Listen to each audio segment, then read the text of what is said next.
Hi, this is Emily from CalmFamily. I'm one of the 5 directors of CalmFamily, and I'm coming to you this evening for a quite short live video, which I may get interrupted doing. I just wanted to say hi. I haven't actually been on since all the chaos started. I haven't been on for a really long time. And I know that lots of the other team members have been on, and I've kind of been hiding and doing my thing at home and various other bits. So, I wanted to pop on and highlight something that's really occurred to me over the last week while I've been supporting parents, supporting my consultants and family members, and just the general community, is that we're all trying really, really hard to find some level of normality or a new way of doing things. We're all trying to plan. We're all doing lots and lots of things, and even if it feels like we've slowed right down and we've stopped, we're still desperately trying to rush and to do hi Tamsin, hi Jenny. So there's lots of us who are not keeping up with the pace of change, and also not slowing down the pace from what life was like a week or two ago, which is completely understandable. And I want to kind of shed some light on the reason that we're kind of not paying attention, and it really feels like we're just kind of going over the same things over and over. Hi Kizzy. I know there's lots of other people on. Please feel free to stick an emoji up, say hello and your name, or say whatever, and say hi. So what I want to talk about is shock. We are all, as an entire human race at the moment, but particularly let's go with this country just for now. We're here in the UK, but everyone's experiencing it around the world at different times and in different ways.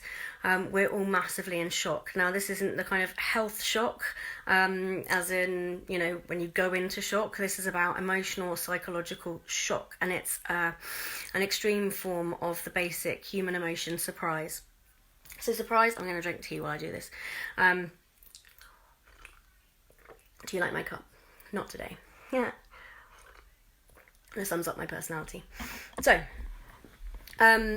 surprise is really, really important. All of our emotions are really important. Every single one of them, even the ones that we often deem to be negative as such. So it's important to understand what they do, what their purpose is. And basically emotions do a 3-step process. They tell us that maybe 3, 4. They tell us that we have a need that's not being met. They motivate us to do something to meet that need. They provide our body with the messages to provide all the chemicals and the hormones and the stuff that we need to actually have the energy to do the thing we're motivated to do. And then the kind of last bit is giving us an opportunity to reflect on what happened, how we responded, and all that stuff. Now, we don't always use our emotions effectively. We haven't been taught to. And basically, all of our very, very complicated emotions come from these 7 basic emotions. And I'm going to try and remember them now.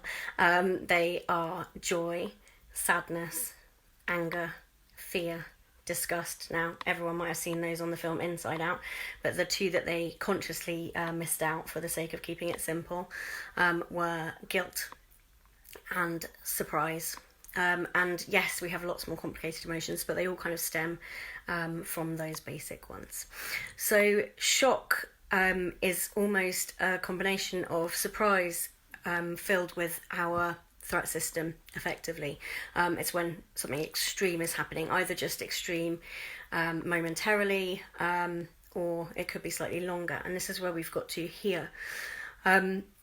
This situation is shocking on such a scale to us that it has caused us to go into shock, and then we're re-shocking ourselves over and over again. Now, this happens a lot. Emotions only really happen for about 15 seconds in your brain.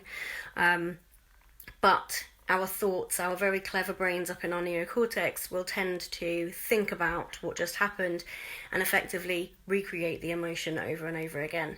Now, what's happening at the moment, our lives have changed so fundamentally and been changed for us so fundamentally that we have all, as a nation, gone into shock in some form. Now, people react very differently to that, so you won't see the same behaviours in everyone around that, but everybody's coming from the same place. So then what happens is we get more information or more news, or we see somebody else's shock, and we're recircling all of that all the time. So where everyone is talking about the fact that, oh, I'm managing my emotions, or it was really difficult yesterday, but I've kind of dealt with it today. Actually, none of us are dealing with it, and actually none of us can be dealing with it yet. And that's not whether you or not you're good at regulating your emotions. How you're doing right now says not very much about that. Really, it just is what it is, whether you're in a good place, whether you have good support systems, how much your life has really changed, because some people's have changed less than others, but actually it's all kinds of other things. Sorry, Kizzy's just saying, totally in shock, my body's going as usual, but my brain is part in overdrive and part in fear, emotionally exhausted. Yeah, so I'm going to talk a little bit about what you can expect from shock. So things like sudden racing heart can happen, massive brain fog where you can't quite think as clearly as you normally can, extreme tiredness. So all the emotions and all the things that are going on at the moment are going to be causing you to be really, really tired, and that's physically tired.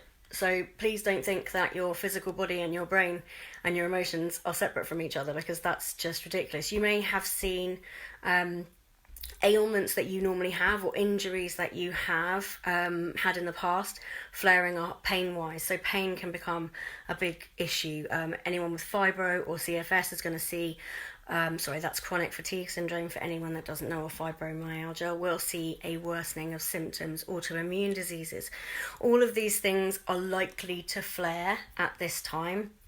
But just for anyone, really, you will definitely see a cycling of your emotions. So it's as if your brain is trying to process, but actually it can't get out of the shock. If you think about when people have problems with their hearts, they go into this, what they call fibrillated state, where the heart is doing this. It hasn't actually stopped, but it's not beating the way it's supposed to, and they have to kind of shock it and then put it back into a rhythm. And it's kind of like our brains and our minds are doing that. So they're just going, ah, and it's very, very difficult to kind of get your head around. And so you might feel like you've got your head around some of it, and then it'll happen again and again and again. Now, the real reason why this is happening is basically based always in our human needs. As I said, our emotions are really about telling us that our human needs aren't being met. Now, many of you who are watching may not know that I have my own kind of theory of human needs, which I've been working on through my postgraduate study of neuropsychology, that expands out on some of the needs theories that you might already know, like Maslow and Byrne, etc.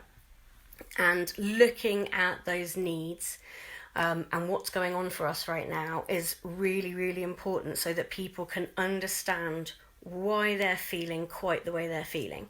And it may seem really simple. Okay, we're scared because there's a virus that could kill us. 100% that is a big factor. But actually, if you think about it, a lot of us, although we may have some of that anxiety and fear, that isn't necessarily what's driving that feeling. We can all kind of go, okay, but I'm doing everything that I can to keep my family safe, to keep myself safe, to keep myself well. So why am I, feeling all of this terrible fear, or why do I suddenly break into crying for what seems like no reason, or why am I snapping at my children constantly? And to an extent we all understand, but it's really understanding quite deeply. Now, I'm probably going to have to do on a different video and go through the needs and what's happening, but I can assure you that this is affecting every single one of your basic human needs. This is affecting the way that you physically regulate yourself, and fear that you won't be able to physically regulate yourself. So fear that you won't be well, fear that you won't be able to get food. all of those kind of things. So in physical regulation, the shock will be causing cognitive dysregulation, which I can talk about. Obviously, the emotional regulation we've talked about. Sensory regulation is actually really interesting. So how your senses regulate. Most people will need to be outdoors quite a lot and not stuck in one environment with lots of other people.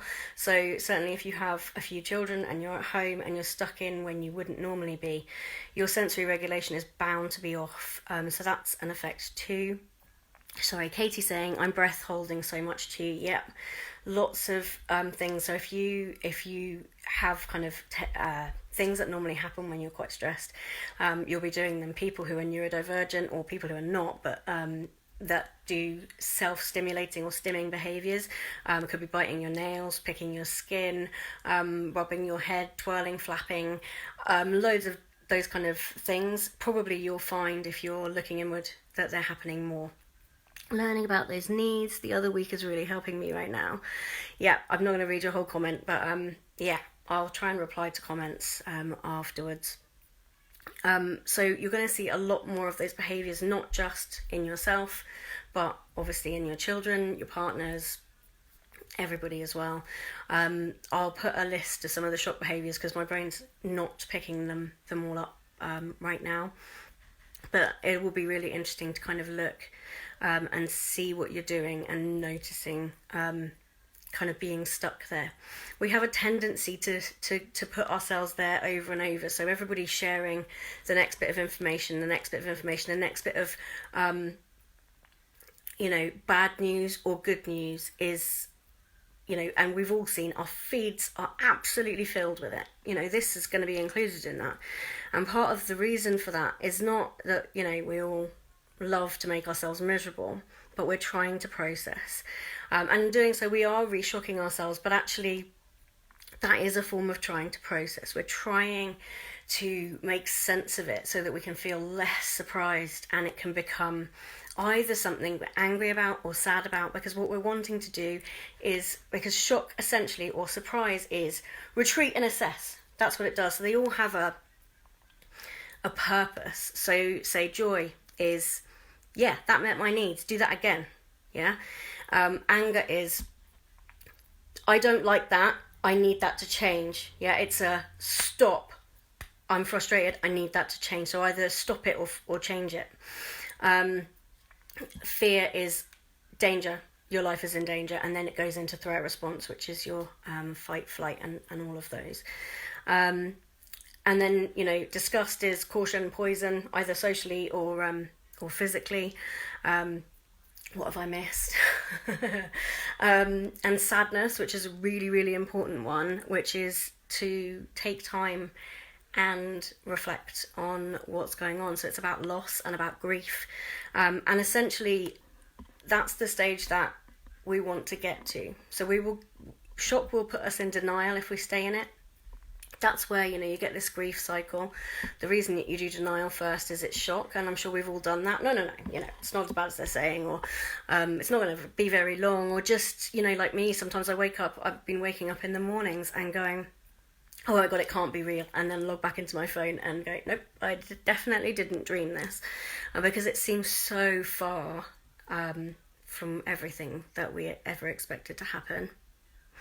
Yeah, so someone said, are we also in the grief cycle? Yeah, all of this is part of the grief cycle. So absolutely, you're going to have, the thing is that the grief cycle, everyone expects to kind of happen in a very sensible fashion, but actually we circle through it, sometimes daily, sometimes hourly. It's about coming out at some point of this shock into being able to process maybe some anger, figure out what we need to change. I don't like this, what can I do to change it? So lots of that's going to be about finding a new way of living at the moment.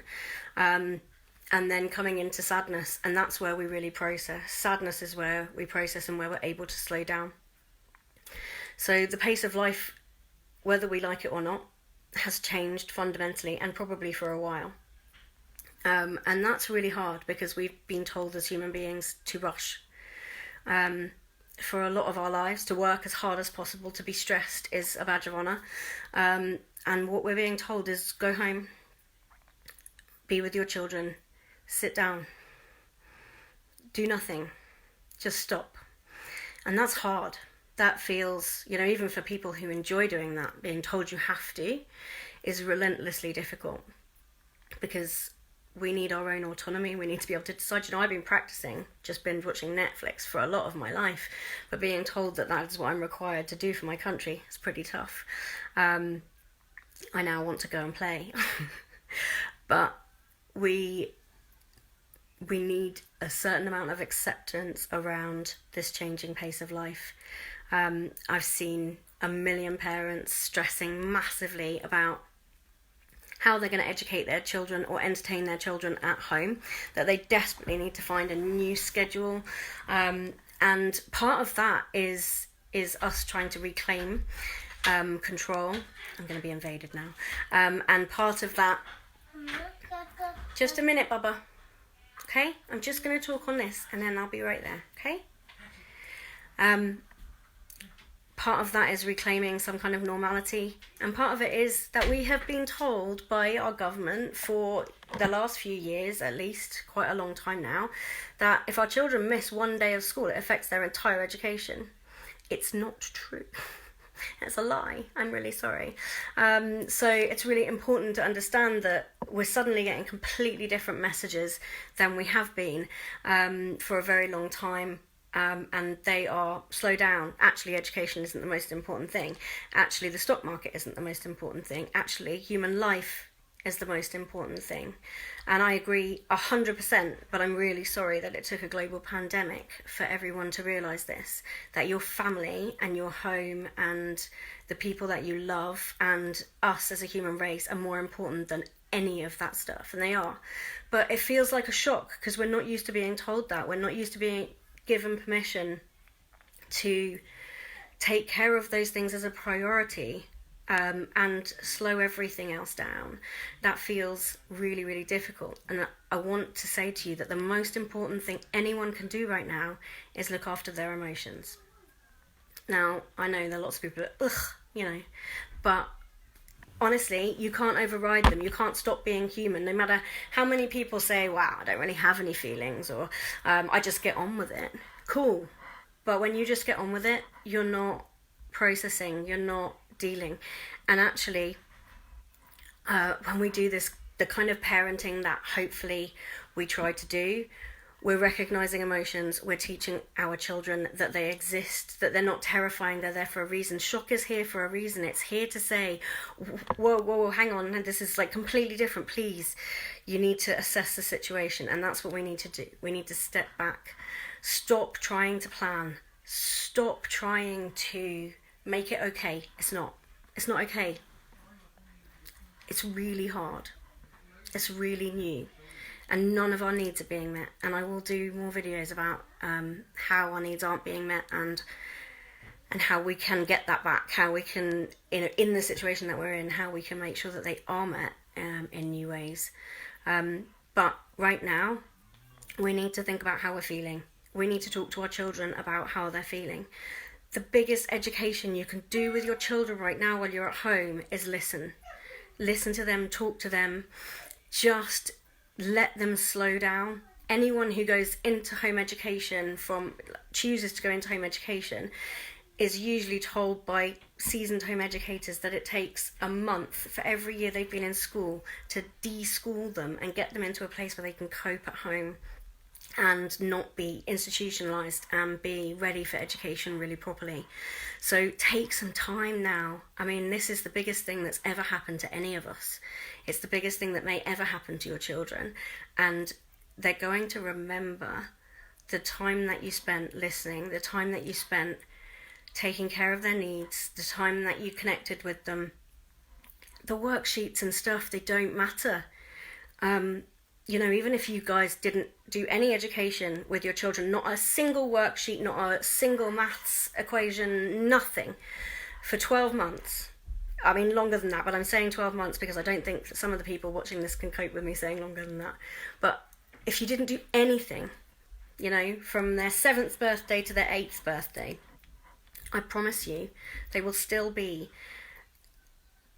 there will still be the opportunities ahead of them that there are. They will still be just as clever as they would have been. They will still be just as able. You know, there's so much time for that.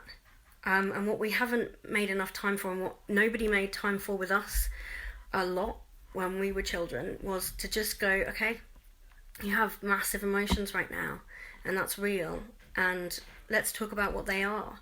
Let's talk about how that works. Let's talk about what that means next, because that's how we find compassion. That's how we teach our children to be different, and that's how we avoid the situation that we've got into now, because this is happening because we haven't been doing the right things as a human species for a long time, and you know, we haven't caught up with the fact that we're this global and put the right things in place. We don't always have enough compassion for each other. I think it's really, really important. It's a really big breath. I mean, the environment's now taking a really big breath, and we need to do the same. The only way to deal with shock is to use it the way that it's meant to be used, which is to retreat and assess. And anyone who thinks they've already come out of shock is probably delusional. I'd love to think that, you know, because I'm so self-aware, you know, because I know all this stuff, I'm not, but that would make me delusional. I am not immune. I am sat here in shock most of the time, and sometimes that shock feels completely manageable, and sometimes it feels overwhelming, and I just want to try and do some things now for the people around me. So I am going to come on. I quite often probably be ready to come on at like 10 o'clock at night to do different kind of bits of psychology and supporting parents with how to manage emotions with their children, how to talk about emotions, how to talk about needs and human needs, how to meet our children's human needs and what they are. I want to also come on and talk about neurodivergence. If you don't know what that is, talking about things like autism and ADHD and various other things that are labelled that way, but I tend to talk about it as neurodivergence as a whole. I am neurodivergent, and all the members of my family are in some way neurodivergent, even the ones that don't think they are. And this is particularly difficult, this situation. Not that it's not difficult for everybody, but it is really, really very hard for neurodivergent people who tend to thrive on predictability. Some of them thrive in novelty, which is actually very helpful, but yeah, this can be really, really tricky. Certainly really tricky for people who have massive sensory needs. There's so many of you on. Really pleased to see you all, and I can't say hello to you all because I kind of lost the list, but hello everybody who's joined me. Yeah, I'm gonna have to go because dinner's ready and my children want to come in, but if you guys have any questions or any thoughts about what I've talked about shock, please stick them in the comments on the video, and I will try to answer later on this evening or pop back on later on this evening. I hope it's been helpful to understand some of what's going on. Bye.